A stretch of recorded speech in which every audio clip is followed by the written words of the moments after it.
Picture this, you're 7 months pregnant, preparing your husband's favorite dinner for your anniversary, when he walks in and says 5 words that will destroy everything you thought you knew about your life. Pack your things and go. But that's just the beginning of Emma's nightmare. Because the millionaire husband who just threw her out, he's been planning this moment for months. The best friend rushing to comfort her, she's been sleeping with Emma's husband for over a year. The mother-in-law offering sanctuary. She's secretly recording every conversation for use against Emma later. What Emma doesn't know yet is that her entire marriage was a lie.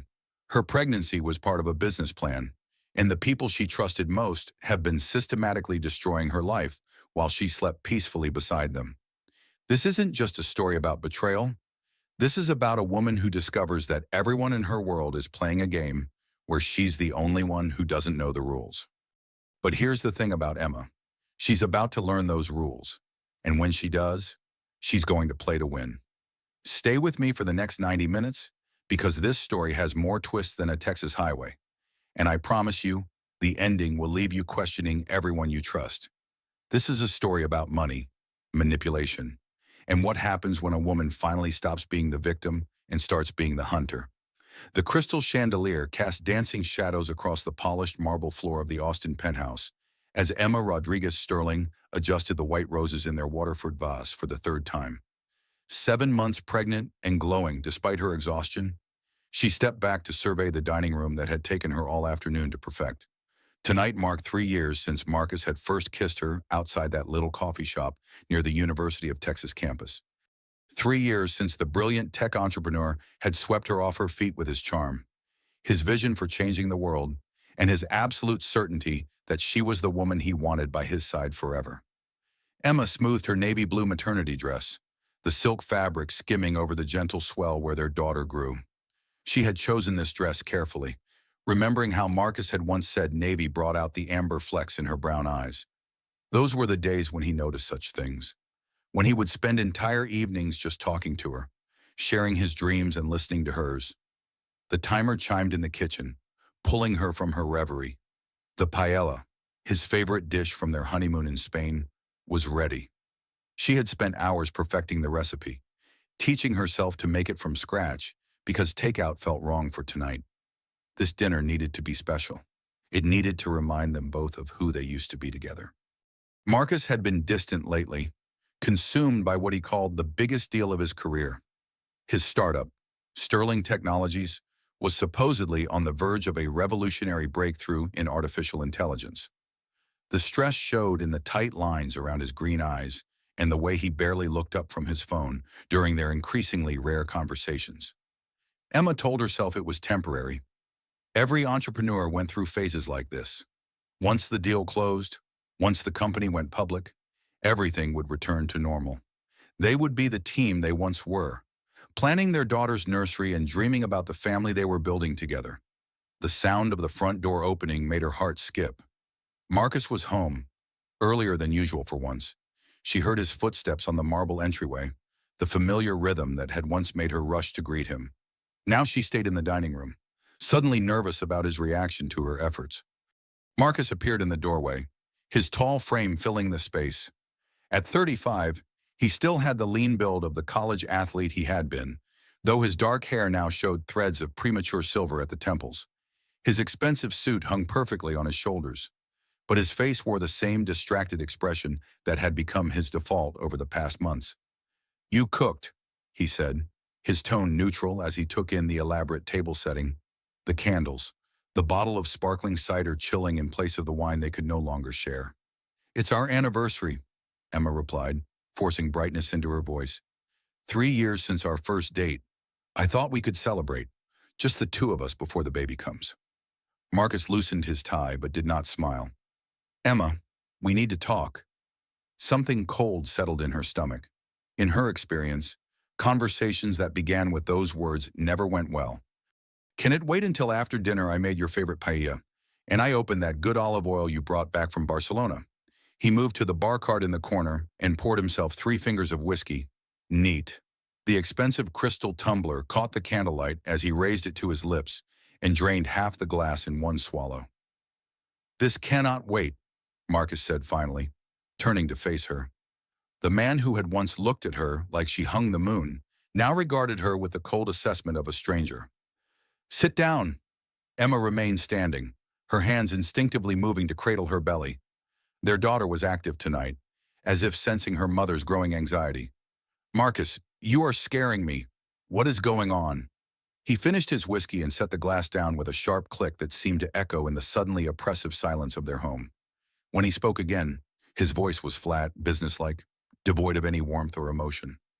"I want you to pack your things and leave. Tonight." The words hit Emma like a physical blow. For a moment, she was certain she had misheard him. The paella grew cold on the stove. The candles continued their flickering dance. The world kept turning, but everything inside their dining room had stopped. "What did you say?" she whispered. "You heard me. Pack your things. I want you gone by morning." Emma gripped the back of a chair, her knees threatening to buckle. "I do not understand. What are you talking about? This is our home. I am pregnant with your daughter." Marcus's jaw tightened. "I am aware of your condition. Provisions will be made for the child's support. My lawyer will contact you with the details." Provisions. The child. He spoke as if he were discussing a business transaction, not the family they had created together. Emma stared at this stranger wearing her husband's face and felt something fundamental crack inside her chest. "Provisions," she repeated, her voice rising. "Marcus, what has happened to you? Where is the man I married, the man who said he could not imagine life without me? People change, Emma. Circumstances change. What we had was good for a while, but it is not working anymore. Not working anymore. 3 years of marriage, a child on the way, a life built together from nothing, and he dismissed it all with corporate speak." Emma felt the first stirrings of anger cutting through her shock. "Is there someone else?" she demanded.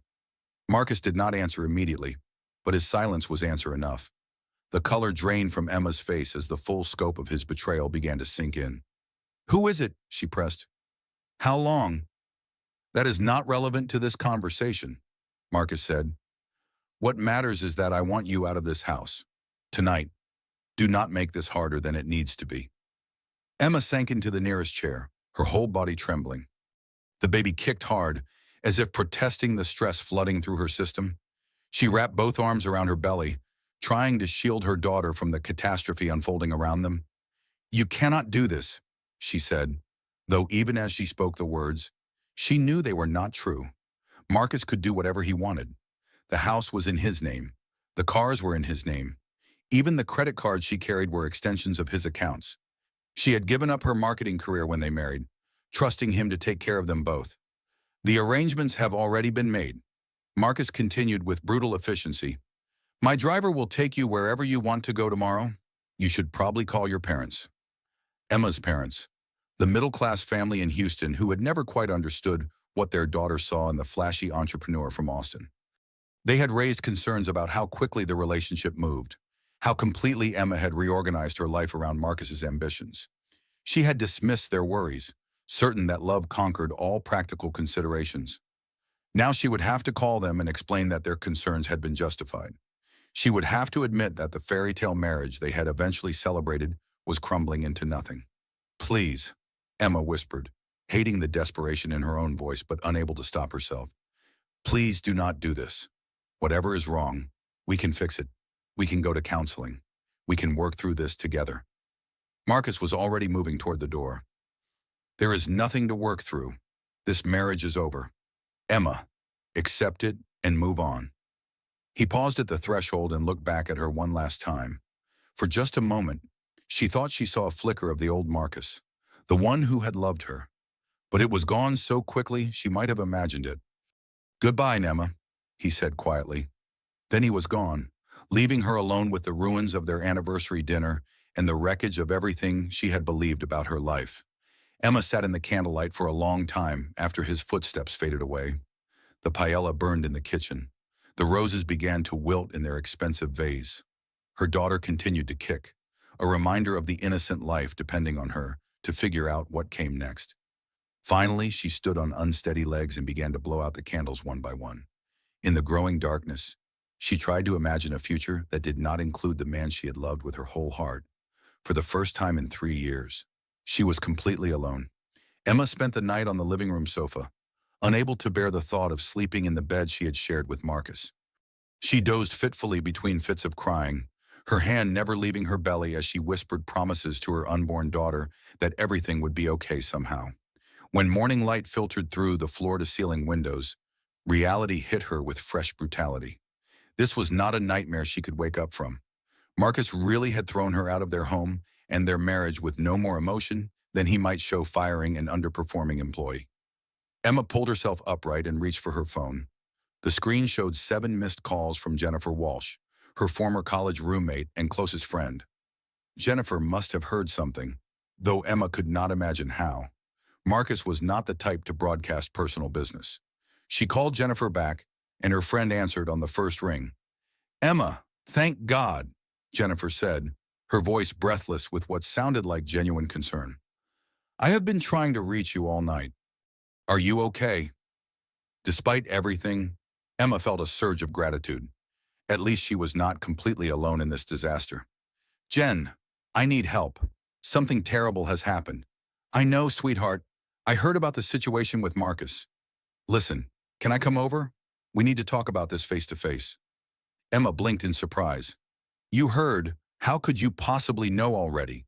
"It does not matter how I know. What matters is that you are not alone in this. I am on my way over." "Okay, do not do anything drastic until I get there." 20 minutes later, Jennifer arrived at the penthouse looking perfectly put together despite the early hour. Her blonde hair was styled in its usual sleek bob, her makeup flawless, her designer clothes immaculate. She had always been the more polished of the two friends, the one who seemed to glide through life without ever encountering serious obstacles. Jennifer took one look at Emma's tear-stained face and red-rimmed eyes and immediately pulled her into a hug. "Oh, honey, I am so sorry this is happening to you." Emma clung to her friend, finally allowing herself to break down completely. "He just threw me away. Jen, like I meant nothing to him. Like these 3 years were nothing." "Men can be such bastards," Jennifer said, rubbing Emma's back, "especially when they get scared about becoming fathers. But we are going to figure this out. Okay, you are not going to let him destroy you." They moved to the living room, where Jennifer listened with apparent sympathy as Emma recounted the horrible dinner conversation. She made all the right noises, expressed all the appropriate outrage, offered exactly the support Emma desperately needed to hear. "The important thing right now is protecting yourself and the baby," Jennifer said. "You cannot let him steamroll you in the divorce proceedings. He has all the financial power, but you have rights too." Emma nodded gratefully. Jennifer had always been the practical one, the problem solver. "I do not even know where to start. I gave up my career when we got married. I do not have my own money or my own anything." "Which is exactly why you need to be smart about this. Look, I have been thinking about your situation all night, and I have some ideas. But first, you need to get out of this house. It is not good for you to be here surrounded by all these memories." "Where would I go? I cannot face my parents yet. I cannot handle telling them they were right to be worried." Jennifer squeezed her hand. "You can stay with me for a few days while we figure out a long-term plan. My guest room is all set up, and you know you are always welcome." The offer brought fresh tears to Emma's eyes. "Are you sure I do not want to impose?" "Do not be ridiculous. We have been friends for 10 years. If I cannot help you through the worst crisis of your life, what kind of friend would I be?" Emma felt the first stirring of hope since Marcus had delivered his devastating news. Maybe she was not as alone as she had thought. Maybe she could get through this with Jennifer's help. "There is something else we need to discuss," Jennifer continued, her tone becoming more businesslike. "About Marcus and his company." Emma looked up in surprise. "What about it?" "You know I work in tech venture capital now, right? Well, I have been hearing rumors about Sterling Technologies, financial troubles, missed deadlines, unhappy investors. I think Marcus might be in deeper trouble than he let on." "What kind of trouble?" "The kind that makes a man panic and start making desperate decisions, like pushing away his pregnant wife so he can pursue other options." Emma felt something cold settle in her stomach. "Other options," Jennifer hesitated, as if debating how much to reveal. "I probably should not say anything, but since you are my friend and you deserve to know the truth. There have been rumors about Marcus being seen around town with someone else. A lot. The words hit Emma like a slap. Who? I do not think knowing the details will help you right now. The point is, he has been planning this for a while. This was not some sudden impulse last night. He has been setting up his exit strategy. Emma's hands clenched into fists. The man she had loved, the father of her unborn child, had been methodically planning to destroy her life while she cooked his favorite meals and planned anniversary dinners. The betrayal was so complete, so calculated, it took her breath away. We need to get you out of here, Jennifer said, standing up. Pack whatever you need for a few days. We can come back for the rest of your things later. Emma nodded numbly and made her way to the master bedroom. The California king bed was still unmade from Marcus's morning routine, his coffee mug still sitting on the nightstand. Being in this space where they had shared so much intimacy felt like walking through a graveyard of dead dreams. She packed quickly, grabbing clothes and toiletries and the few personal items that had belonged to her before the marriage, her grandmother's jewelry, some photos of her family, the worn copy of Pride and Prejudice she had owned since high school. Everything else in this beautiful prison had been chosen by Marcus or purchased with his money. As she zipped up her suitcase, Emma caught sight of herself in the full-length mirror. The woman staring back looked hollow-eyed and defeated. Nothing like the confident marketing executive who had once believed she could conquer the world. Pregnancy had made her softer, more vulnerable, and Marcus had exploited that vulnerability with surgical precision. "Ready," Jennifer called from the living room. "Ready?" Emma replied, though she felt anything but. As they waited for the elevator, Jennifer's phone rang. She glanced at the screen and quickly silenced it. "Sorry, work call. I will deal with it later." But Emma had caught a glimpse of the caller ID before Jennifer turned the phone away. The name on the screen had been Marcus Sterling. A chill ran down Emma's spine. Why would Marcus be calling Jennifer at 9 in the morning? How had Jennifer known about the situation so quickly, and why had she seemed so well prepared with solutions and advice? Emma told herself she was being paranoid. Jennifer was successful in tech circles. Of course, she might have professional connections with Marcus. Of course, she would want to help her oldest friend in a crisis. But as they rode the elevator down to the parking garage, Emma found herself studying Jennifer's perfectly composed face and wondering what other secrets might be hiding behind her concerned smile. The niggling doubt stayed with her as they drove through Austin's morning traffic toward Jennifer's downtown condo. Emma tried to push the suspicion away, telling herself that trauma was making her paranoid. Jennifer was her best friend, her maid of honor, the one person she could always count on. She had to be able to trust someone in this nightmare. She had to believe that not everyone in her life was capable of the kind of cold betrayal Marcus had shown her. But the image of Marcus's name on Jennifer's phone screen kept flashing in her mind, and Emma found herself wondering if her world was about to get even smaller than she had imagined possible. Jennifer's condo in downtown Austin was everything Emma's life with Marcus had been, but in miniature. Sleek, modern, expensive, and utterly impersonal. The guest bedroom where Jennifer installed her felt more like a high-end hotel room than a place where someone actually lived. "Make yourself at home," Jennifer said, though her tone suggested this was merely a polite phrase. "I have some calls to make for work, but we can talk more over dinner." Emma nodded and settled onto the pristine white bedspread, her hands resting on her belly. The baby had been quiet all morning, as if she too could sense that their world had fundamentally shifted. Emma found herself talking to her daughter in whispers, making promises she had no idea how to keep. "It is just us now, little one," she murmured. "But we are going to be okay. Somehow, we are going to figure this out." Through the thin walls, she could hear Jennifer's voice in the next room. The conversation seemed intense, though Emma could not make out specific words. She tried not to listen, but pregnancy had sharpened her senses, and Jennifer's tone carried an urgency that seemed at odds with a routine work call. Emma must have dozed, because the next thing she knew, Jennifer was gently shaking her shoulder. "Emma, there is someone here to see you." Emma struggled to sit up, disoriented by the unfamiliar surroundings. "Someone to see me who could possibly know I am here." Jennifer's smile seemed forced. "It is Grace Sterling, Marcus's mother. She says she wants to help." Emma's blood turned to ice. Grace Sterling was a formidable woman, a former federal judge who had built a reputation for being brilliant, ruthless, and utterly loyal to her family. She had never been warm to Emma, treating her with the polite distance reserved for temporary fixtures in her son's life. "I cannot see her," Emma said, panic rising in her throat. "She probably blames me for whatever problems Marcus is having. She never liked me anyway." "Actually, she seems quite sympathetic," Jennifer said.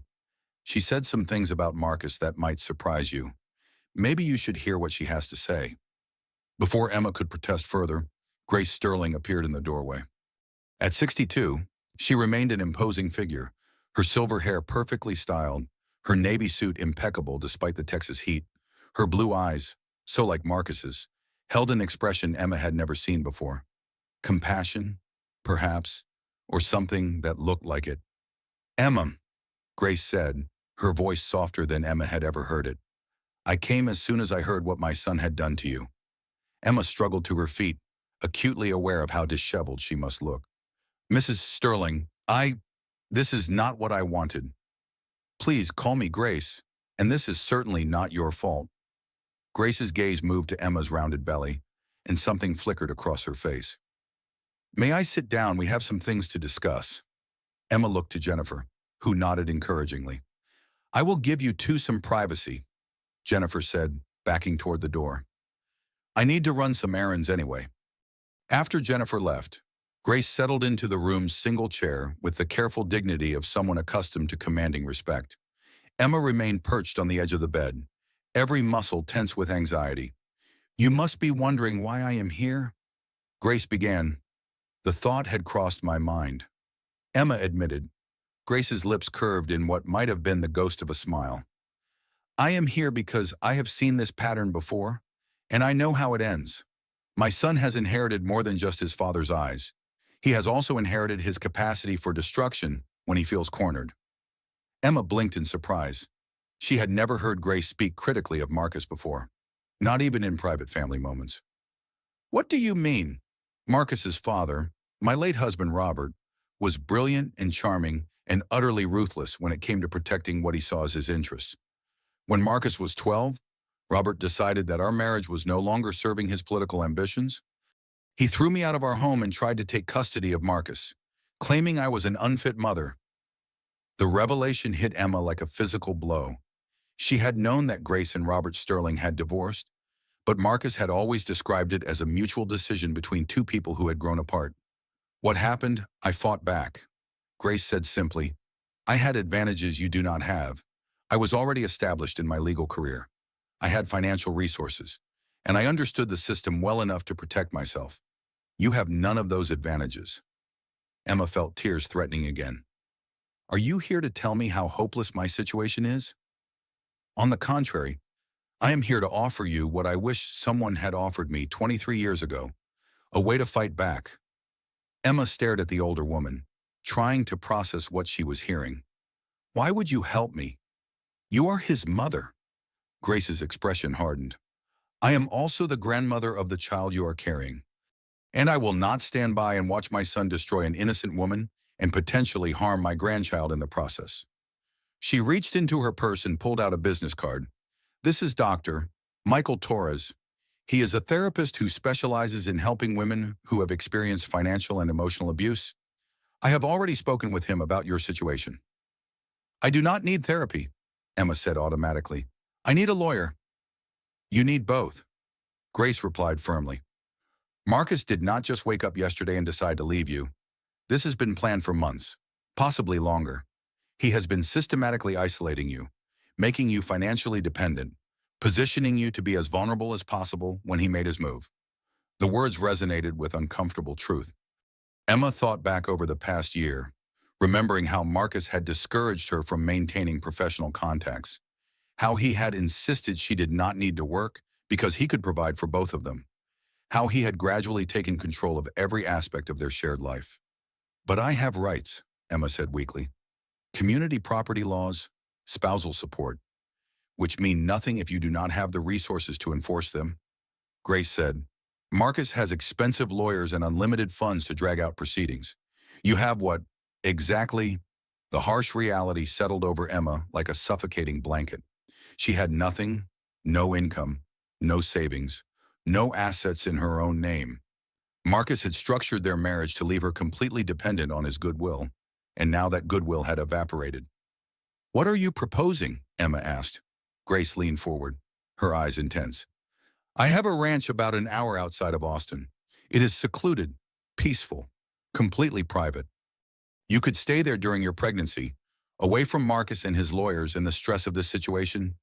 Doctor Torres could visit you there, help you work through the trauma and develop a strategy for moving forward." It sounded too good to be true, which immediately made Emma suspicious. "What do you get out of this arrangement?" "The opportunity to know my grandchild," Grace said simply, "and perhaps the chance to atone for some of the mistakes I made as a mother." Emma wanted to believe it was that simple, but years of living with Marcus had taught her that nothing was ever straightforward in the Sterling family. "What about Marcus? What happens when he finds out you are helping me?" "Marcus is about to have much bigger problems than his estranged mother harboring his ex-wife," Grace said cryptically. "Trust me when I say that his attention will be focused elsewhere very soon." Emma studied the older woman's face, looking for any sign of deception. Grace's expression remained steady, almost serene, but there was something else there, something that looked almost like anticipation. "I need some time to think about this," Emma said finally. "Of course, but do not take too long. The offer of sanctuary is time-sensitive." Grace stood and moved toward the door. "Oh, and Emma, be careful who you trust. Not everyone who claims to be your friend actually has your best interests at heart." The warning sent a chill down Emma's spine. Grace's eyes flicked toward the living room where Jennifer had disappeared, and Emma caught the unmistakable message. After Grace left, Emma sat alone in the pristine guest bedroom, trying to process everything she had just heard. Grace Sterling, the Ice Queen who had barely acknowledged her existence for 3 years, was suddenly offering sanctuary and support. It felt like a trap, but Emma could not figure out what kind or why. Her phone buzzed with a text message from Jennifer. "Had to step out for longer than expected. Help yourself to anything in the kitchen. We will talk tonight." Emma stared at the message, remembering the way Jennifer had conveniently disappeared when Grace arrived, almost as if she had known the older woman was coming. She thought about Marcus's name on Jennifer's phone screen that morning, about how quickly Jennifer had known about the situation, about how prepared she had seemed with solutions and advice. A terrible suspicion began to grow in Emma's mind. She had been thinking about this all wrong, assuming that Marcus's betrayal was the full scope of the disaster. But what if there were more layers to the deception? What if the people she was trusting to help her were part of the problem? Emma pulled out her phone and did something she should have done hours ago. She Googled Jennifer's name along with Sterling Technologies. The results made her blood turn to ice. Jennifer Walsh was not just a venture capitalist with casual connections to Marcus's world. She was listed as a senior partner at Sterling Technologies, a key investor, and according to one recent article, Marcus Sterling's rumored romantic partner, Emma's best friend, her maid of honor, the woman she had trusted with her deepest secrets and fears, was the other woman Marcus had been seeing. The betrayal was so complete, so perfectly orchestrated, that Emma had to run to the bathroom to vomit. As she knelt on Jennifer's expensive marble floor, retching from stress and shock, Emma realized that her world had just gotten much smaller and much more dangerous than she had ever imagined possible. Emma spent the rest of the afternoon in Jennifer's guest bedroom, her laptop open as she dove deeper into the horrifying truth about her supposed best friend. Social media photos that she had somehow missed or forgotten told the real story. Jennifer and Marcus at tech conferences, looking intimate. Jennifer and Marcus at charity galas, her hand possessive on his arm. Jennifer and Marcus at cozy restaurant tables, their body language screaming couple to anyone who bothered to look. The timeline was devastating. The photos went back over a year, which meant Jennifer had been sleeping with Marcus throughout Emma's entire pregnancy. Every girl's night when Jennifer had listened sympathetically to Emma's concerns about Marcus's distance. Every baby shower planning session where Jennifer had seemed so excited about Emma's future. Every moment of friendship had been a lie. Emma's hands shook as she scrolled through more evidence of their relationship. Business filings showed Jennifer as a major investor in Sterling Technologies. Financial documents revealed shell companies linking their assets. They were not just having an affair. They were business partners planning a future that had no room for Emma or her child. The baby kicked hard, as if sensing her mother's distress. Emma placed both hands on her belly and tried to calm her racing heart. Stress was bad for the pregnancy, but how could she stay calm when her entire world was built on lies? Her phone rang.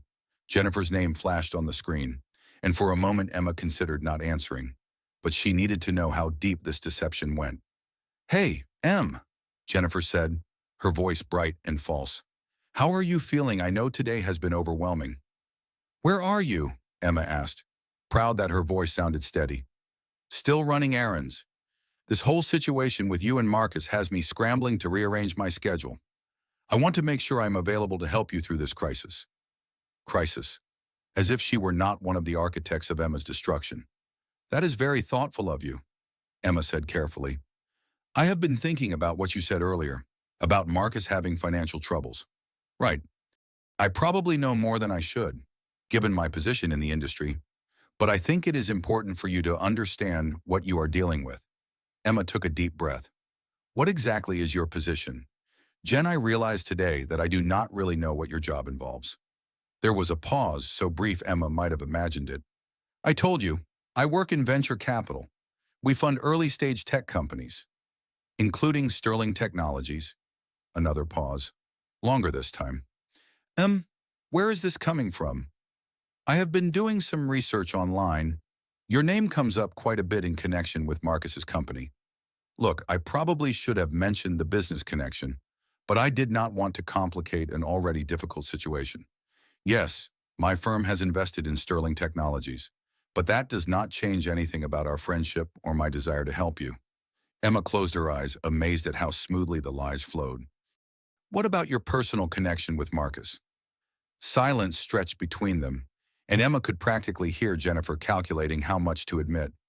"I do not know what you think you found online," Jennifer said finally, "but you need to be careful about believing everything you read.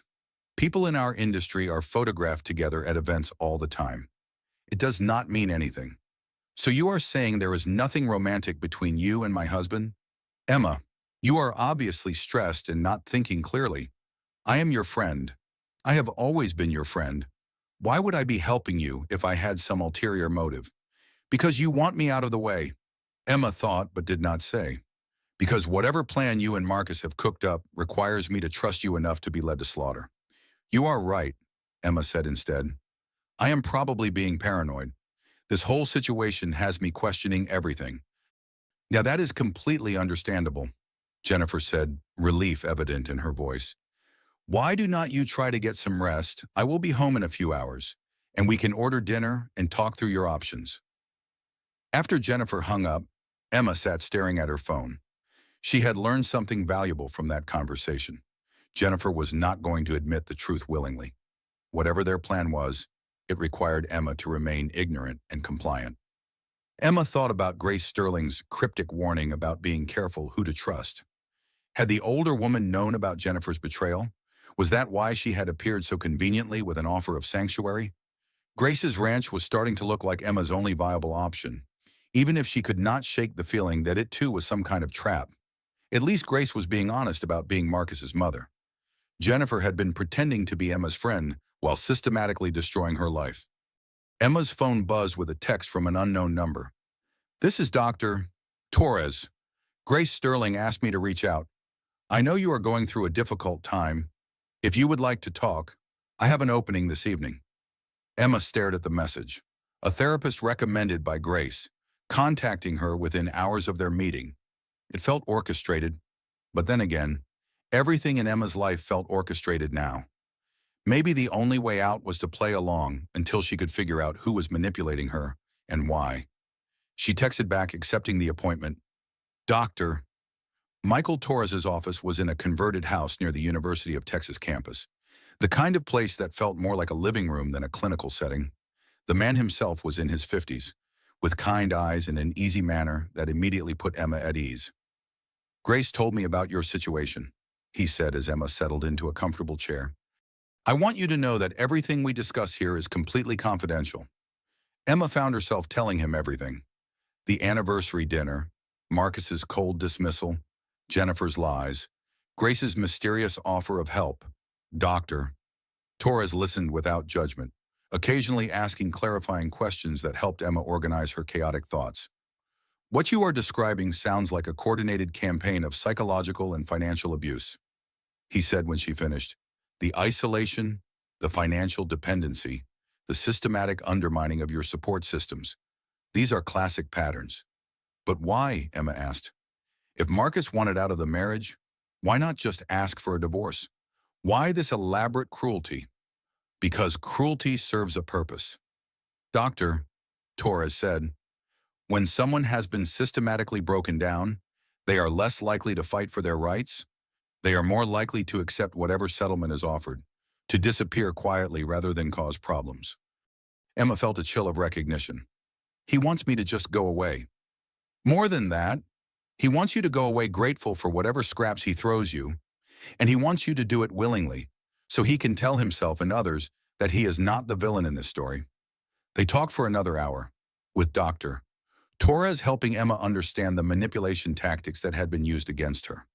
By the time the session ended, Emma felt clearer about her situation than she had in months. I want to see you again.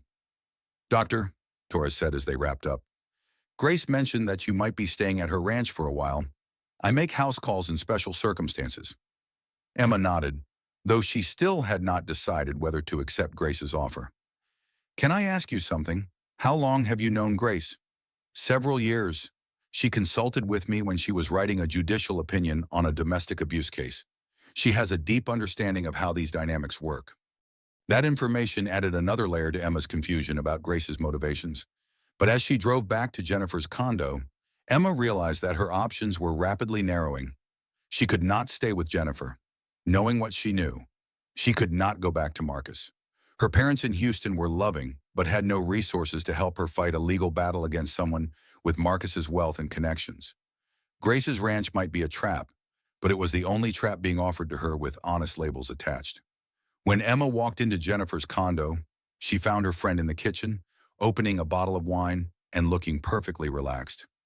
The sight of Jennifer's satisfied smile made Emma's stomach turn. There you are, Jennifer said. I was starting to worry. Where did you go? Just for a drive. Emma lied. I needed some air. Good for you. It is important to stay active during pregnancy. Jennifer poured herself a generous glass of wine. So, have you given any more thought to your next steps? Emma studied Jennifer's face, looking for any crack in the facade. Actually, I have. Grace Sterling offered to let me stay at her ranch while I figure things out. Jennifer's wine glass stopped halfway to her lips. Grace Sterling, Emma.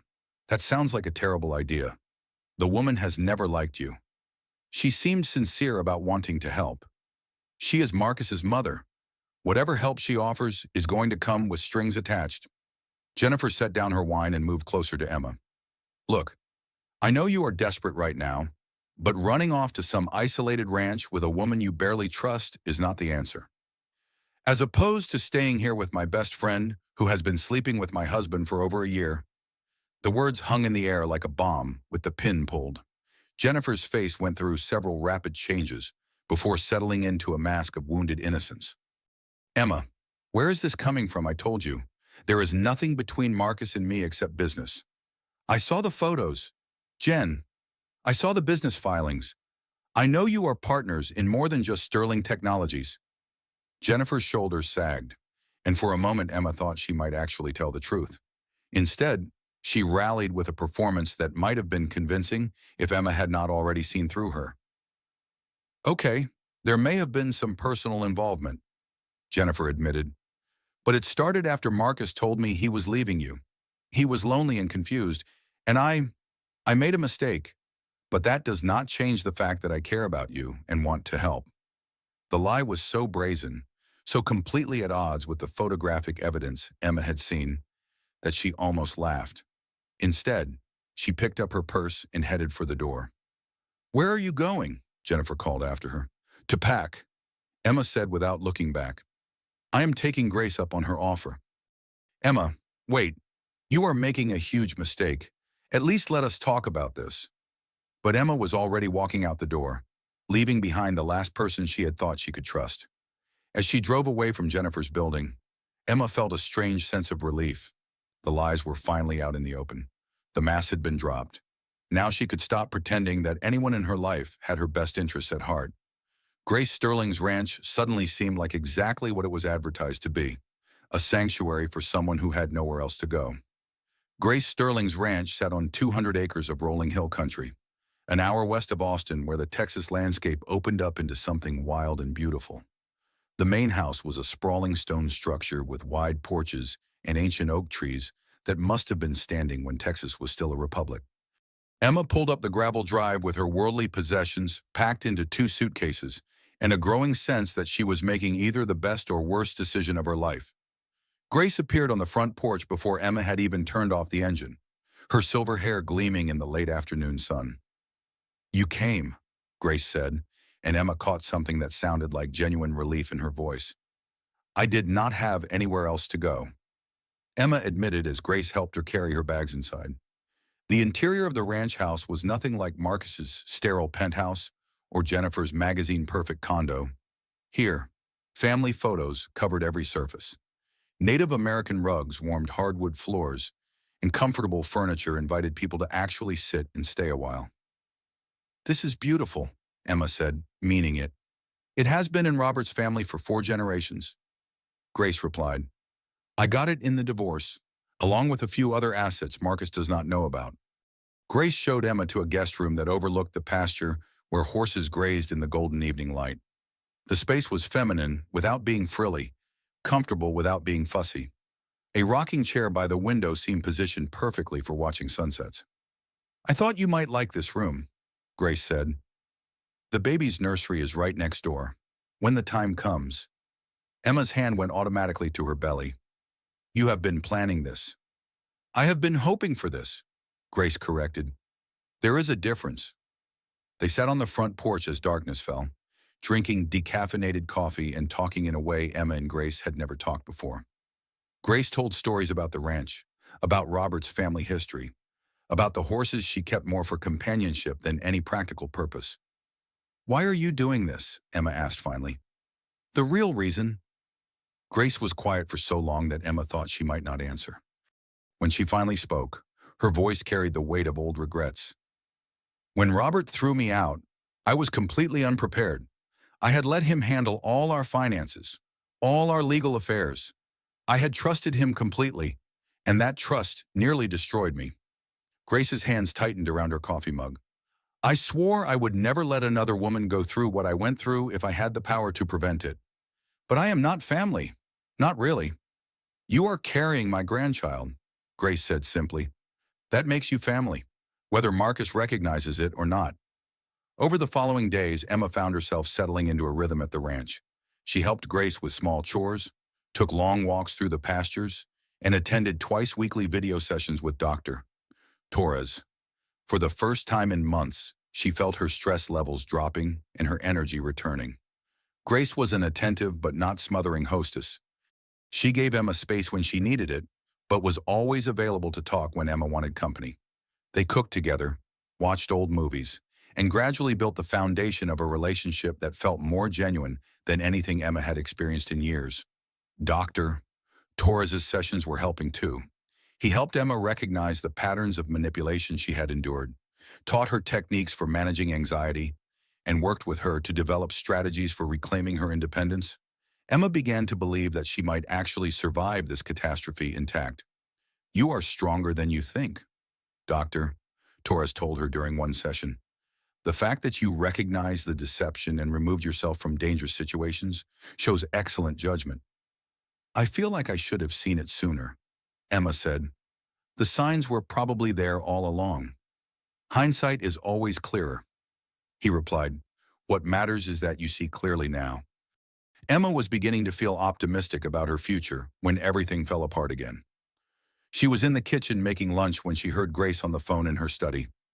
The conversation was muffled, but Grace's tone was sharp, businesslike.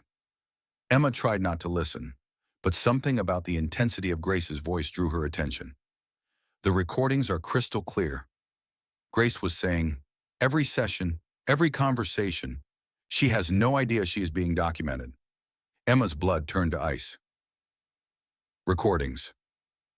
What recordings?" No, she trusts me completely now. Grace continued.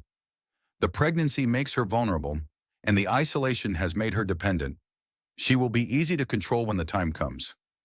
Emma set down the sandwich she was making with shaking hands. Grace was recording her therapy sessions, recording their private conversations. But why Marcus does not need to know the details? Grace said, just tell him that everything is proceeding according to plan. The pieces clicked into place with horrible clarity. Grace was not helping Emma out of the goodness of her heart. She was helping Marcus by keeping Emma isolated and monitored while he handled whatever business crisis had prompted his sudden departure. The ranch was not a sanctuary. It was a beautifully appointed prison.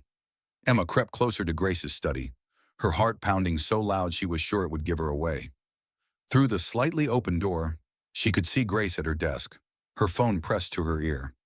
The therapy angle is brilliant, Grace was saying. Any emotional instability we document now will be useful in custody proceedings later. And Dr. Torres is completely reliable. He understands what is needed. Dr. Torres, the kind, understanding therapist who had seemed so genuine, so helpful. He was part of it too. Every breakthrough Emma thought she had made, every moment of healing, had been orchestrated and documented for use against her.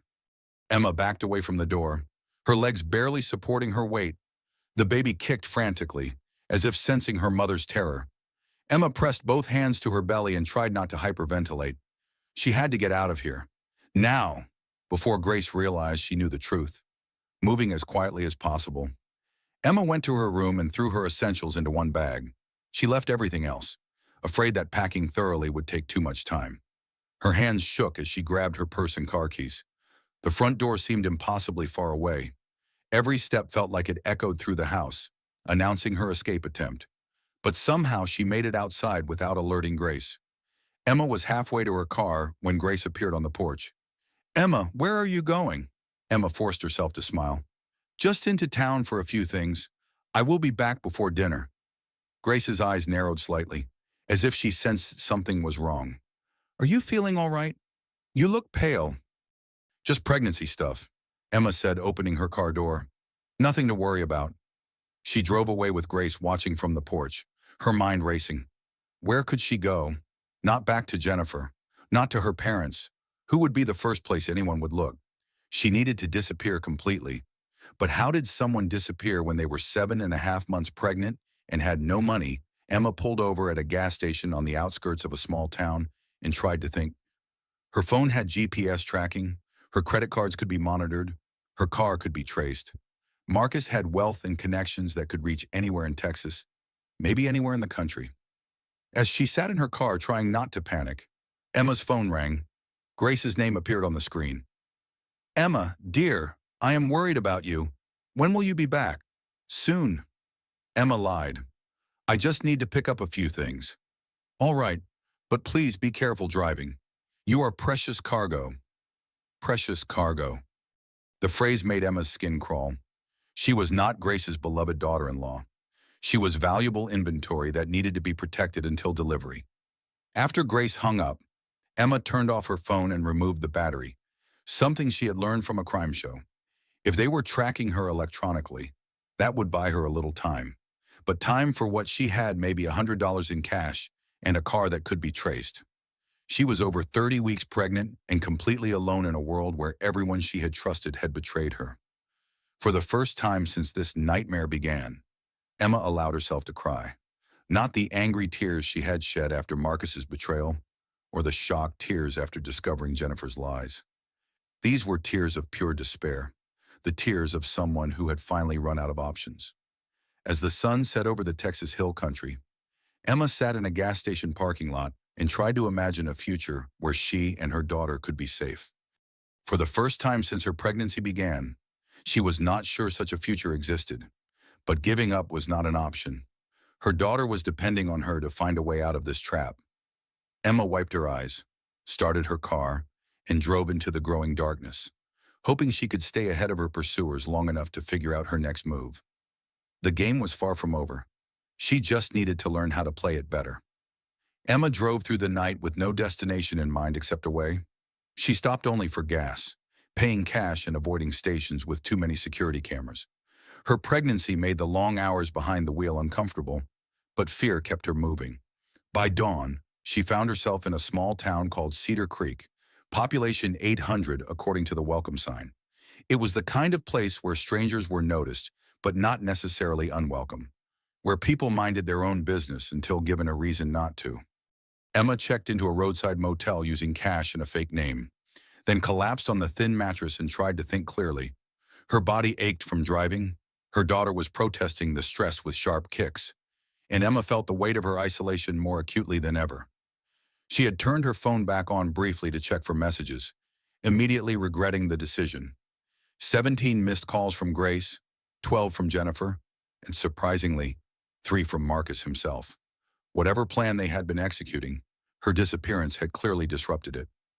Emma listened to one of Marcus's voicemails with a mixture of dread and curiosity. Emma, I know you are upset, but running away is not going to solve anything. Grace is worried sick about you. We all are. Please call me back so we can work this out like adults. We all are. The casual way he grouped himself with Grace, and presumably Jennifer, made Emma's stomach turn. They were a team, and she was the opposition. The motel room had a small television, and Emma turned it on for background noise while she tried to formulate some kind of plan. She was flipping through channels when a familiar face appeared on the local news. Austin tech entrepreneur Marcus Sterling announced today that his wife Emma is missing. The reporter was saying, Mrs. Sterling, who is 7 months pregnant, disappeared yesterday from a family property outside Austin. Sterling is offering a $50,000 reward for information leading to her safe return.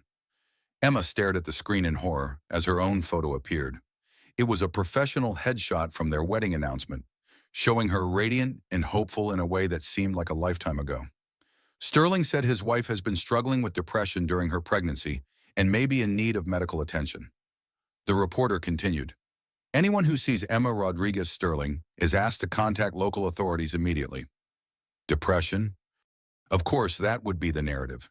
The unstable pregnant woman who could not handle the pressures of her privileged life. It was brilliant in its simplicity and devastating in its implications. Emma's phone rang. The caller ID showed a number she did not recognize, but something made her answer it anyway. Emma. The voice was female, older, unfamiliar. Thank God you're all right. Who is this? My name is Detective Sarah Chen with the Austin Police Financial Crimes Unit. I have been investigating your husband's business activities, and I think you may be in danger. Emma's first instinct was to hang up. After everything that had happened, trusting anyone felt impossible, but something in the woman's tone made her hesitate. How did you get this number? I have been monitoring communications related to Sterling Technologies. Your husband and his associates have been very active since you disappeared. Detective Chen paused. Emma, I know you have no reason to trust me, but I think I can help you. Can we meet? I do not know. Emma said, how do I know you are who you say you are? Call the Austin Police Department and ask for Detective Sarah Chen in financial crimes. They will transfer you to my voicemail, then call me back on this number. Emma did exactly that, and Detective Chen's credentials checked out. When she called back, the detective's voice was urgent. Emma, where are you right now? Why? Because your husband just filed a missing persons report claiming you have been kidnapped. He is mobilizing search teams, and he has connections in law enforcement throughout Texas. If they find you first, you are going to be labeled as mentally unstable and possibly dangerous to your unborn child. The trap was closing around her from every direction. What do you want from me? I want to help you disappear properly, Detective Chen said. And in exchange, I want you to help me build a case against your husband for fraud, money laundering, and financial crimes that have hurt dozens of investors. Emma felt a spark of something she had not experienced in weeks. Hope. What kind of help? The kind that gives you a new identity, financial resources, and protection from people who want to control you. But we need to move fast. How soon can you get to San Antonio? 2 hours later, Emma was sitting in a coffee shop in downtown San Antonio, across from a woman who looked nothing like her idea of a police detective. Sarah Chen was petite, probably in her early 40s, with shoulder-length black hair and intelligent dark eyes behind wire-rimmed glasses. "Thank you for trusting me," Detective Chen said, sliding a manila folder across the table. "I know that cannot be easy after what you have been through." Emma opened the folder and found photographs, financial documents, and what looked like surveillance reports. "What am I looking at?" "Evidence of a Ponzi scheme that has defrauded investors of over $60 million. Detective Chen said, "Your husband has been operating Sterling Technologies as a front for financial fraud for at least 2 years. Emma studied the documents, recognizing some of the names and figures, but not understanding their significance. "I do not understand. Marcus's company was successful. We lived well." "You lived well because he was stealing money from new investors to pay returns to old investors while skimming millions for personal expenses. The technology he claimed to be developing does not exist. The patents he claimed to hold are fabricated. The whole thing is an elaborate house of cards." "But Jennifer Walsh is a venture capitalist. She invested in the company." "Jennifer Walsh is his co-conspirator," Detective Chen said. "She brought in her network of wealthy clients as victims. Together, they have stolen more money than some small countries have in their entire budgets." Emma felt dizzy. "Why are you telling me this?" "Because you are the key to proving it. You have access to financial records, personal communications, and insider knowledge that we need to build a prosecutable case. But more importantly, you are in immediate danger." Detective Chen pulled out another document, this one with Emma's signature on it. "Do you recognize this?" Emma stared at what appeared to be a power of attorney document. Her signature was perfect, but she had never seen the document before. "I did not sign this." "I know, but legally, this document gives your husband complete control over your inheritance, your medical decisions, and your legal affairs. Combined with your supposed mental instability, it would allow him to commit you to psychiatric care indefinitely." The final piece of the puzzle clicked into place. Emma was not just an inconvenient wife to be discarded. She was a witness to financial crimes who needed to be silenced. The pregnancy, the isolation, the documentation of her supposed emotional instability. It was all preparation for having her declared mentally incompetent. "What happens to my baby?" Emma whispered. "Marcus gets custody of a child who will inherit millions from your grandmother's estate when she turns 18. Money he can manage as her guardian." Emma's daughter kicked hard, as if protesting the future being planned for her. Emma placed both hands on her belly protectively. "What do you need me to do?" Detective Chen leaned forward. "I need you to disappear completely while I finish building the case. No contact with anyone from your old life. No use of credit cards or cell phones tied to your real name. Can you do that? For how long? Probably until after the baby is born. Maybe longer." Emma thought about spending the final months of her pregnancy completely alone, giving birth with no family or friends to support her. Then she thought about the alternative, being trapped in a psychiatric facility while Marcus and Jennifer raised her daughter and spent her inheritance. "What kind of help are you offering? A new identity, temporary but bulletproof, enough money to live modestly, medical care under your new name, and when this is all over, witness protection if you need it." It was not the life Emma had planned, but it was a life. More importantly, it was freedom. "Okay," Emma said. "What do we do first?" Detective Chen smiled, and Emma saw something fierce and protective in her expression. "First, we make Emma Rodriguez Sterling disappear so completely that even she begins to forget who she used to be." As they left the coffee shop together, Emma felt a strange sense of rebirth. The woman who had trusted blindly, who had given up her career and independence for love, who had believed in fairy tales and happy endings, that woman was gone. In her place was someone harder, smarter, and absolutely determined to protect her child from the monsters who had disguised themselves as family. The real fight was just beginning. Detective Chen was thorough in a way that made Emma grateful and terrified in equal measure. Within 24 hours, Emma Rodriguez Sterling had legally ceased to exist, replaced by Maria Santos, a divorced teacher from New Mexico who was relocating to Texas for a fresh start. "The backstory is simple and believable," Detective Chen explained as she handed Emma a driver's license with her photo, but an unfamiliar name. "You taught elementary school in Albuquerque until your divorce. You are moving to Texas to be closer to family. Keep it vague if anyone asks questions. They drove to a small apartment complex in a suburb of San Antonio, the kind of place where people kept to themselves, and management asked few questions as long as the rent was paid on time. The furnished one-bedroom unit was modest but clean, nothing like the luxury Emma was accustomed to, but everything she actually needed. The lease is paid for 6 months, Detective Chen said. There is a prepaid cell phone with only my number programmed in. Use it for emergencies only. Emma looked around the small space that would be her world for the foreseeable future. What about medical care? Doctor, Rebecca Martinez at the community clinic has been briefed on your situation. She will handle your prenatal care and delivery under your new identity. She has experience with women in witness protection. Detective Chen handed Emma an envelope containing cash and a debit card. This should cover your expenses for several months. The card is linked to an account that cannot be traced back to you or to me. What happens now? Now you disappear while I finish building the case against your husband and his partners. Do not contact anyone from your old life under any circumstances. Do not use your real name or any identifying information. If someone recognizes you, contact me immediately. After Detective Chen left, Emma sat in the strange apartment and tried to process her new reality. She was Maria Santos now, a woman with no history and no connections. It felt both liberating and terrifying. The first few days were the hardest. Emma had never lived alone, moving from her parents' house to college dormitories to Marcus's penthouse. The silence was oppressive, broken only by the sounds of neighbors she never saw and traffic from the nearby highway. She established a routine to keep herself sane. Morning walks around the complex, afternoons reading borrowed books from the community center, evenings preparing simple meals and talking to her daughter, who seemed to be thriving despite the upheaval in their lives. Dr. Martinez turned out to be a godsend, a woman in her 50s who asked no unnecessary questions and provided excellent care with warm professionalism. She monitored Emma's blood pressure, checked the baby's development, and offered resources for new mothers without prying into Emma's circumstances.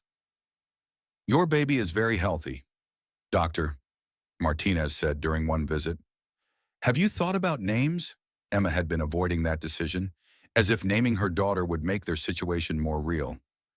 I was thinking about Isabella, she said finally, after my grandmother. That is a beautiful name, Dr. Martinez said. Isabella Martinez Santos has a nice ring to it. Hearing her daughter referred to by the false surname made Emma's chest tight. Isabella would be born with a name that was not her own, in a place where no one knew her real family history. But she would be born free, which was more than Emma could have said a month ago. Emma had been living as Maria Santos for 3 weeks when Detective Chen called with an update. The net is closing, the detective said without preamble. We have financial records proving the fraud, communications between your husband and Jennifer Walsh detailing their scheme, and testimony from several victims. What about Grace? Your mother-in-law is more complicated. She provided the recordings and documentation they requested, but there is evidence she was coerced. She may have been trying to protect you in her own way. Emma was not sure she believed that, but she was past caring about Grace's motivations. When will you arrest them? Soon, but there is something else you need to know.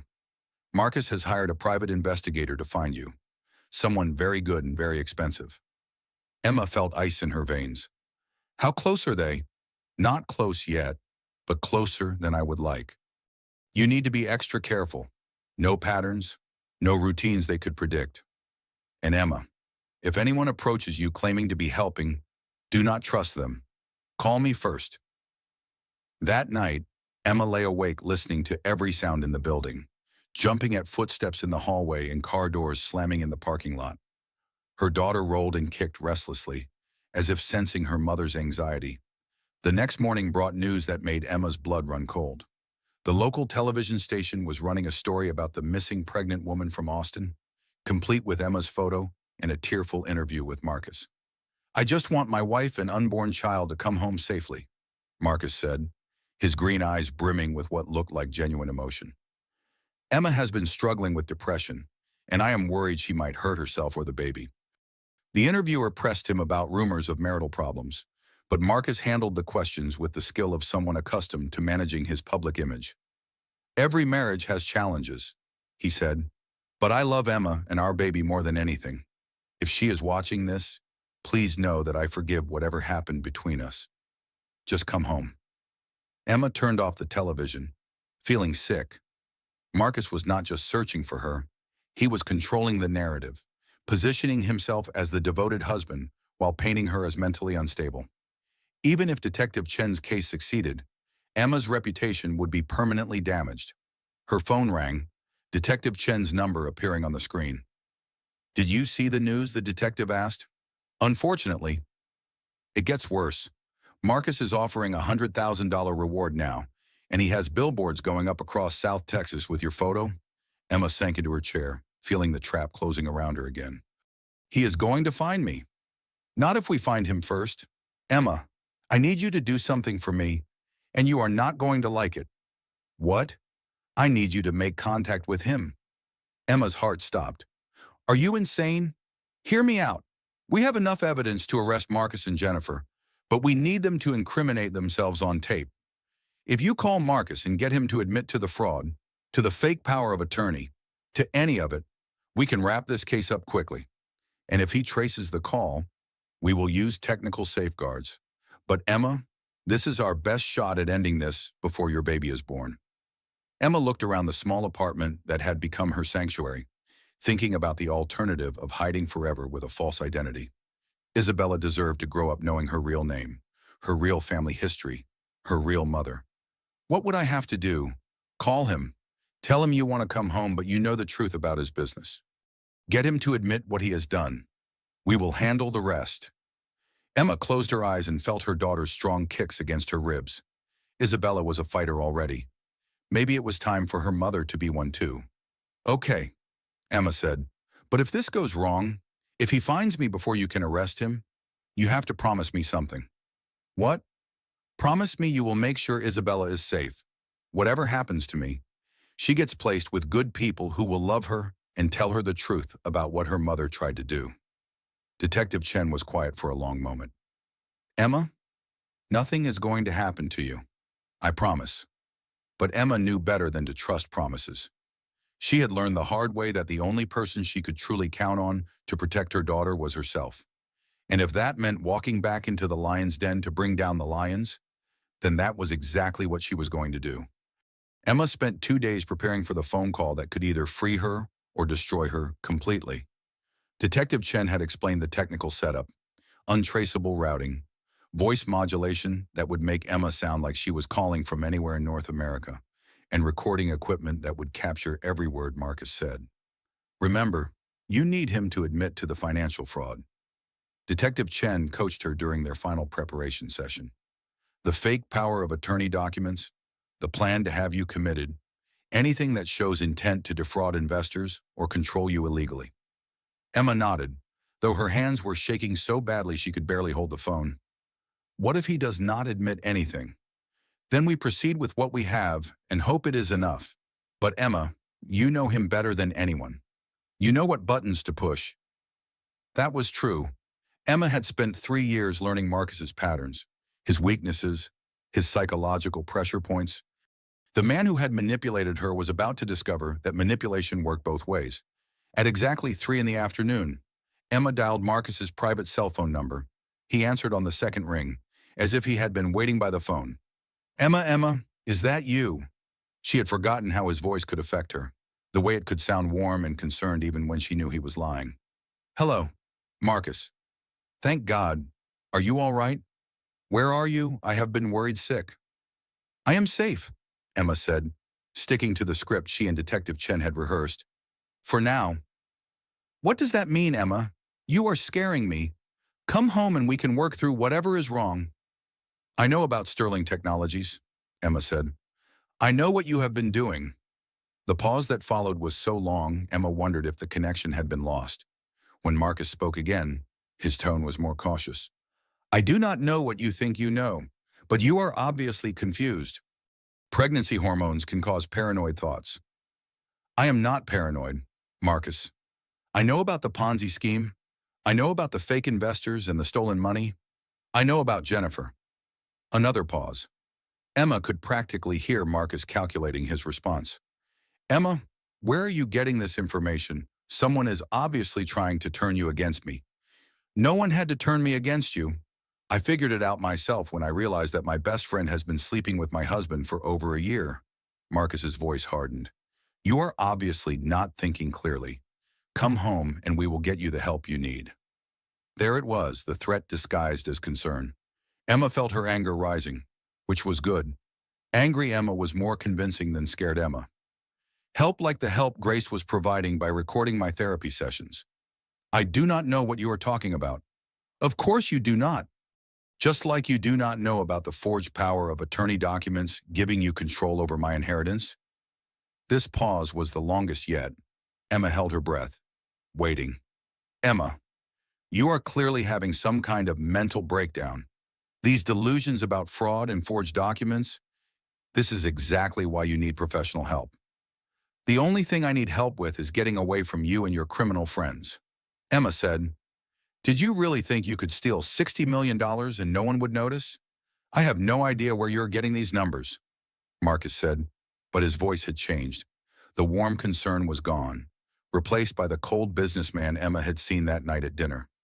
Emma, you are in no condition to be making these accusations. You need to think about our daughter. I am thinking about our daughter. That is why I am never coming back. You do not have a choice, Marcus said, and finally Emma heard what she needed. The mask was slipping. You are my wife. That baby is my child. You will do what I tell you to do. Is that a threat? It is a statement of fact. You have no money, no job, no resources. You cannot run forever, especially with a baby. Come home now and we can work this out. Stay gone, and I will make sure you are declared mentally incompetent to care for our child. Emma's heart was pounding, but she forced herself to keep pushing. With the help of those forged documents, I do not know what you mean by forged, Marcus said, but you did sign power of attorney papers. You were there. You signed them willingly. I never signed any such thing. You did sign them. Emma, maybe you do not remember because of your mental state, but you definitely signed them. And if you do not come home immediately, I will use them to have you committed for psychiatric evaluation. There it was, the admission Detective Chen needed. Emma felt a surge of triumph mixed with terror.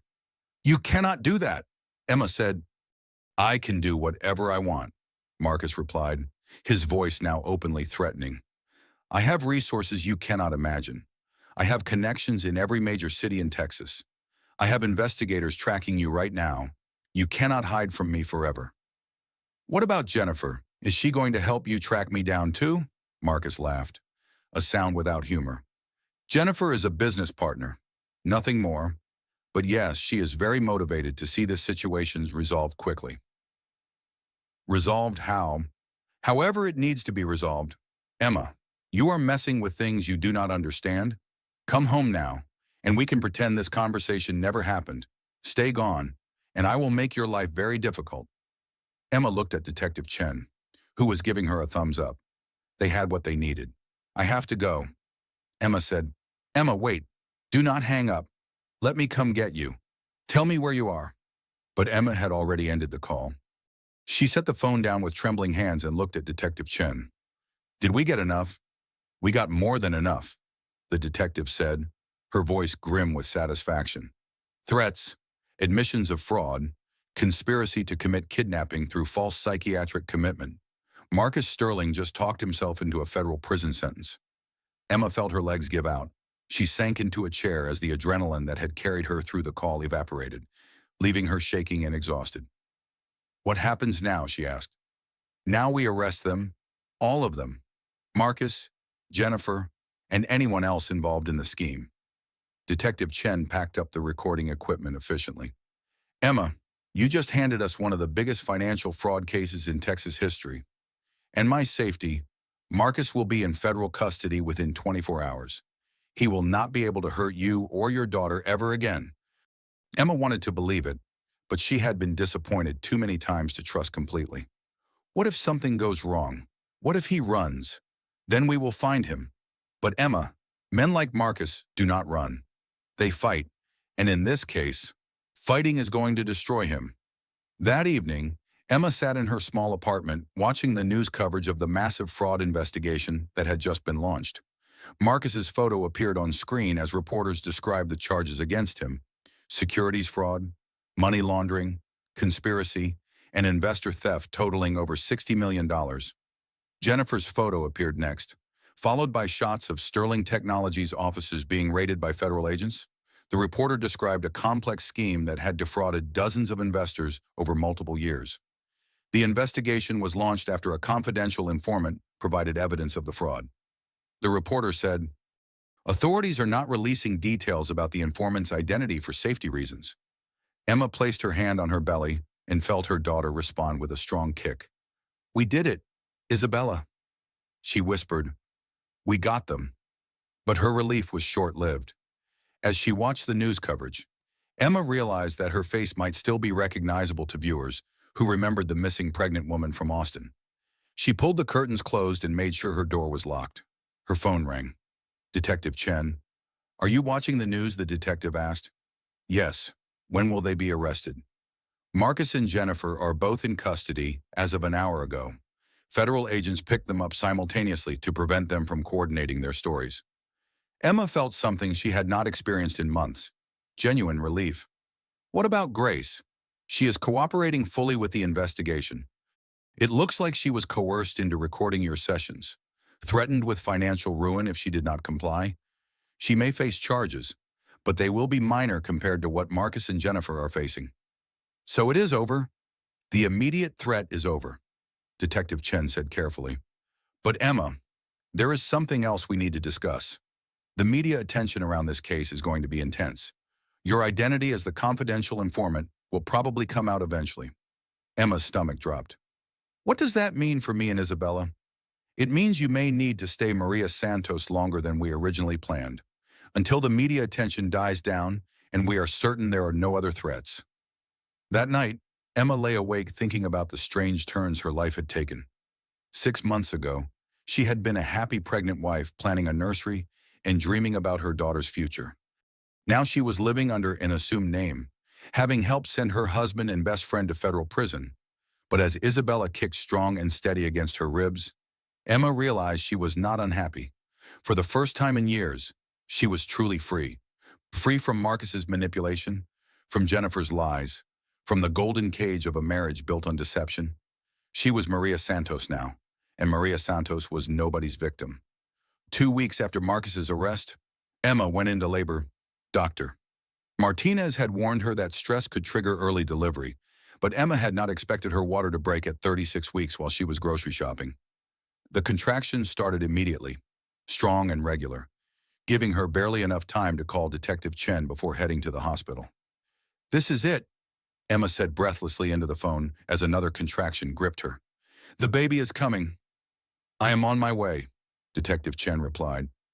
"Do not worry about anything except bringing that beautiful baby into the world safely." Emma arrived at the community hospital as Maria Santos, her carefully constructed identity holding up under the pressure of labor and delivery. The nursing staff was professional and kind, treating her like any other single mother bringing her first child into the world. Labor lasted 14 hours. Emma had never experienced pain like this, but she had also never felt more powerful. With every contraction, she thought about everything she had survived to get to this moment: Marcus's betrayal, Jennifer's lies, Grace's manipulation, the months of hiding and fear. She had endured it all to protect the life growing inside her. When Isabella Maria Santos finally made her entrance into the world at 3:47 in the morning, Emma understood for the first time what unconditional love actually meant. The tiny, perfect baby in her arms was worth every sacrifice, every moment of terror, every difficult choice she had made. "She is beautiful," Dr. Martinez said, placing Isabella on Emma's chest. "Perfect APGAR scores. She is a fighter, just like her mother." Emma looked down at her daughter's scrunched face and dark hair and felt her heart expand beyond anything she had thought possible. "Hello, Isabella," she whispered. "I am your mom, and I promise you are always going to be safe." Detective Chen arrived a few hours later, still wearing yesterday's clothes and looking like she had not slept. She peered into the bassinet where Isabella was sleeping peacefully and smiled. "She looks like trouble," the detective said. "She gets that from me," Emma replied, and for the first time in months, she meant it as a compliment. Over the next few days, Emma learned the basics of caring for a newborn while processing updates about Marcus's legal situation. He had been denied bail after prosecutors argued he was a flight risk with access to hidden offshore accounts. Jennifer was also being held without bail, and their business empire was being systematically dismantled by federal investigators. They found evidence of even more fraud than we originally suspected. Detective Chen told Emma during one of her visits, "The final total is going to be close to $100 million. Emma shifted Isabella to her other arm, marveling at how natural motherhood felt despite everything she had been through.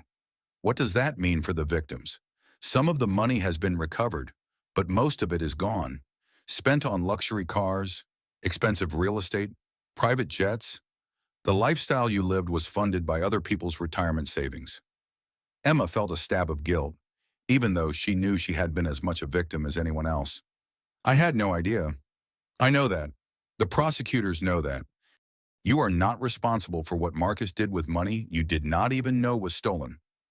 2 weeks after Isabella's birth, Detective Chen brought news that changed everything. "Marcus wants to make a deal," she said, settling into the chair next to Emma's bed. They were at Emma's apartment now, Emma having been discharged from the hospital with a clean bill of health for both her and the baby. "What kind of deal?" "Full confession in exchange for a reduced sentence? 20 years instead of life without parole." Emma looked down at Isabella, who was nursing contentedly. "What does that have to do with me?" "He wants to see you. And the baby. He says he will only cooperate if you agree to bring Isabella to visit him in prison." Emma's blood ran cold. "Absolutely not. I told the prosecutors you would say that. But Emma, there is something else. Marcus's lawyer is claiming that you kidnapped Isabella, that you disappeared with his child and prevented him from being present at her birth. That is insane. He threw me out. I know that. You know that. But legally, he is still Isabella's father, and he does have parental rights." Emma felt the world tilting beneath her feet. "Are you saying he could get custody?" "Not while he is in federal prison for fraud. But Emma, if you want to permanently sever his parental rights, we need to be strategic about this." Emma stood up and began pacing, Isabella still in her arms. Her daughter had been in the world for 2 weeks, and already Marcus was trying to use her as leverage. "What are you suggesting?" "Let him see Isabella. Once, in a controlled environment with guards present. Get him to sign away his parental rights in exchange for the visit. Then he can never legally claim her again." Emma looked down at her daughter's peaceful face. Isabella had no idea that her biological father was a criminal who had tried to destroy her mother's life. Emma wanted to keep it that way for as long as possible. But she also wanted Isabella to grow up completely free of Marcus's influence. If one supervised visit could guarantee that freedom, maybe it was worth it. He would really sign away his rights. His lawyer thinks so. Marcus is facing the rest of his life in prison. He is desperate to find meaning in what is left of his existence. Helping you and Isabella start fresh might be his way of seeking redemption. Emma was not interested in Marcus's redemption, but she was very interested in protecting her daughter's future. What would the visit involve? 30 minutes in the prison's family meeting room. Guards present at all times. You would bring Isabella, let Marcus meet her, and he would sign the papers terminating his parental rights. Emma thought about it for 3 days, weighing the risks against the potential benefits. Finally, she made her decision. "I will do it," she told Detective Chen, "but I have conditions." "Name them." "I want the meeting videotaped. I want you in the room. And I want the legal documents signed before Marcus even sees Isabella. Not after." Detective Chen nodded. "Done." A week later, Emma found herself walking through the security checkpoints at a federal detention facility, Isabella asleep in her car seat. Emma had not seen Marcus since the night he threw her out of their home, and she was not sure how she would react to seeing him now. But as the guards led her into the family meeting room, Emma realized that the man waiting for her was not the Marcus she remembered. Federal custody had aged him dramatically. His expensive clothes had been replaced by an orange jumpsuit. His perfectly styled hair was unkempt. His arrogant confidence had been replaced by something that looked almost like humility. "Emma," he said when she walked in, "thank you for coming." Emma set Isabella's car seat on the table between them, but did not respond to his greeting. Detective Chen took a position by the door, and a guard remained stationed nearby. "The papers," Emma said simply. Marcus's lawyer slid a document across the table. Emma read it carefully, a complete termination of Marcus's parental rights, giving Emma sole legal and physical custody of Isabella with no possibility of future claims. Marcus signed without hesitation. "Can I see her now?" he asked. Emma lifted Isabella from her car seat. Her daughter was awake now, her dark eyes alert and curious as she took in her surroundings. Emma held her protectively, not yet ready to let Marcus get too close. "She looks like you," Marcus said, his voice soft. "She is beautiful. She is perfect." Emma agreed. They sat in silence for several minutes. Marcus staring at the daughter he would never really know. Emma holding the child she had fought so hard to protect.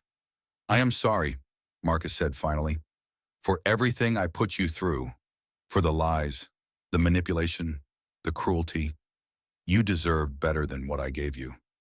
Emma studied his face, looking for signs of deception, but what she saw looked like genuine regret. "Why did you do it?" she asked. "Why did you marry me if you were planning to throw me away?" Marcus was quiet for a long time. "At first, it was just about your inheritance. Jennifer and I needed access to capital, and your grandmother's trust fund was perfect.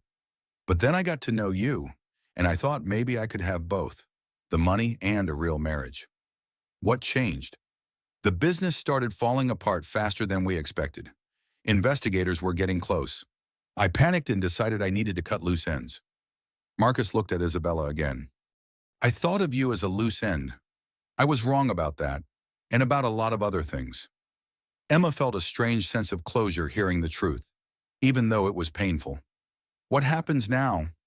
"I take responsibility for what I did. I cooperate with the investigation. I try to make sure as many victims as possible get their money back." Marcus paused. "And I live with the knowledge that I destroyed the best thing that ever happened to me because I was too selfish and stupid to recognize what I had." The visit lasted exactly 30 minutes. As the guards prepared to escort Marcus back to his cell, he looked at Emma one last time. "Take care of her," he said. "Take care of yourself. Be happy." Emma left the prison with a legal document that made her Isabella's sole parent and a strange sense that a chapter of her life had finally closed. Marcus was no longer her husband, no longer Isabella's father, no longer a threat to their future. As she drove back to their small apartment, Emma looked in the rearview mirror at Isabella sleeping in her car seat and smiled. They were free 6 months later. Emma stood in the kitchen of her new house, a modest 3-bedroom home in a quiet neighborhood in San Antonio. Isabella sat in her high chair, enthusiastically smearing mashed sweet potatoes across her face and giggling at her mother's attempts to clean her up. "You are a mess, little love," Emma said, wiping orange goo from Isabella's chin. "A beautiful, perfect mess." The house was nothing like the Austin penthouse Emma had shared with Marcus, but it was something much more valuable. It was truly theirs. Detective Chen had helped Emma access her inheritance from her grandmother's estate, money that had been frozen during the investigation, but was now legally hers to use as she saw fit. Emma had chosen to live modestly, investing most of the money for Isabella's future while using enough to buy their home and start a small consulting business. She was working again, helping other women who had experienced financial abuse navigate the legal and emotional challenges of rebuilding their lives. "It suits you," Detective Chen said, appearing in the kitchen doorway. She had become a regular visitor, the closest thing Emma had to family in their new life. "What suits me? Being yourself again, or maybe being yourself for the first time." Emma considered that as she lifted Isabella from her high chair. It was true that she felt more like herself now than she had during her marriage to Marcus, when she had been performing the role of the perfect wife rather than living as her authentic self. "Any word on the appeals?" Emma asked as they moved to the living room. "Marcus's appeal was denied. Jennifer's too. They are both going to serve their full sentences. 25 years for Marcus, 18 years for Jennifer. By the time they were released, Isabella would be a grown woman with her own life, completely beyond their reach. And Grace, house arrest and community service. She testified against Marcus and Jennifer, which helped reduce the charges against her. She has been asking about you and Isabella. Emma had mixed feelings about her former mother-in-law. Grace had manipulated and betrayed her, but she had also been coerced by Marcus's threats. More importantly, Grace had provided the recordings and documentation that had been crucial to building the case against Marcus and Jennifer. Maybe someday, Emma said, when Isabella is older and can decide for herself whether she wants to know her grandmother. Isabella was crawling now, exploring every corner of their house with fearless determination. She was a happy baby, quick to smile and laugh, showing no signs of the trauma that had surrounded her birth. Emma was grateful every day that her daughter would grow up free from the dysfunction that had nearly destroyed both their lives. The doorbell rang, and Emma opened it to find a delivery driver with a large bouquet of flowers. The card was from Dr. Martinez, congratulating Emma on the 6-month anniversary of Isabella's birth. "You have good people in your life now," Detective Chen observed. It was true. Emma had built a small but solid support network. Dr. Martinez, Detective Chen, a few neighbors, and the women she worked with through her consulting practice. It was nothing like the superficial social circle she had maintained as Marcus's wife. But these relationships were real and reciprocal. Emma's phone buzzed with a text from one of her clients, a woman named Sarah who was preparing to leave an abusive marriage. "I did it," the text read. "Served him with papers today. Thank you for helping me find the courage." Emma smiled and typed back a congratulatory message. Helping other women escape situations like her own had become Emma's passion, her way of making meaning from the trauma she had endured. "You know," Detective Chen said, watching Emma with Isabella, "you could write a book about all this. Your story could help a lot of people." Emma had been thinking about that possibility. Not a tell-all memoir focused on Marcus's crimes, but something that could serve as a roadmap for other women facing financial abuse and manipulation. "Maybe someday," Emma said, "when Isabella is older and I can tell the story without putting her at risk." As the afternoon wound down and Detective Chen prepared to leave, Emma found herself reflecting on how much had changed in the past year and a half. She had lost a marriage, a lifestyle, and several relationships she had thought were permanent, but she had gained something much more valuable: herself. Emma Rodriguez had disappeared, replaced by Maria Santos, who had eventually evolved into Emma Santos, a woman who bore her grandmother's surname and carried her own hard-won wisdom. That evening, as Emma rocked Isabella to sleep, she thought about the story she would tell her daughter when she was old enough to understand. It would not be a fairy tale about a princess rescued by a prince. It would be a story about a woman who rescued herself and her child, who chose truth over comfort and freedom over security. "Your daddy was not a good man," Emma whispered to her sleeping daughter. "But you are going to grow up surrounded by people who will love you for exactly who you are. And you are going to know that you can save yourself, no matter what happens." Through the nursery window, Emma could see the lights of San Antonio twinkling in the distance. It was not the glittering Manhattan skyline she had once gazed at from Marcus's penthouse, but it was more beautiful because it represented a life she had chosen rather than one that had been chosen for her. Isabella stirred in her arms, making the soft sounds that indicated she was dreaming. Emma wondered what her daughter dreamed about. Probably nothing more complicated than warm milk and soft blankets and the sound of her mother's voice. Someday, Isabella would face her own challenges, make her own mistakes, learn her own lessons about trust and betrayal and resilience. But she would do it as a free woman, unburdened by the lies and manipulation that had nearly destroyed her mother. Emma placed Isabella gently in her crib and stood for a moment watching her daughter sleep. The little girl's face was peaceful, innocent, full of unlimited potential. "Sweet dreams, my brave girl," Emma whispered. "Tomorrow is going to be beautiful." And for the first time in her adult life, Emma truly believed that was true. Outside, the Texas night was warm and still, full of possibilities Emma was only beginning to imagine. She had survived the worst betrayal she could have conceived, had brought her daughter safely through danger, and had emerged stronger than she had ever thought possible. The fairy tale was over. Real life was just beginning. Emma's journey from victim to victor shows us something powerful, that even when everyone around you is playing games with your life, you still have the power to change the rules. Her story reminds us that financial abuse is real, that trust can be weaponized, but most importantly, that we're stronger than we think when we're fighting for what matters most. If this story resonated with you, if it made you think about the relationships in your own life, or if you just appreciate a well-crafted tale of justice served cold, hit that like button. Your engagement tells me these deep dive stories are worth the time and research they take. And here's something I'd love to know. Drop a comment below and tell me, what would you have done in Emma's situation? Would you have trusted Grace's offer of help? Or would red flags have gone up immediately? I read every single comment, and your insights often give me ideas for future stories. If you're new here and you enjoyed this psychological thriller, consider subscribing. We dive deep into real human dramas every week, stories of betrayal, redemption, and people who refuse to stay down when life knocks them flat. Ring that notification bell so you never miss a story. And if you know someone who loves complex psychological dramas, or maybe someone who needs to hear a story about finding strength in impossible circumstances, share this video with them. Sometimes the stories that matter most are the ones we share with the people we care about. Until next week, remember, everyone has a story worth telling, and some of the most powerful stories come from the moments when we thought we had nothing left to lose. Thanks for listening, and I'll see you in the next one.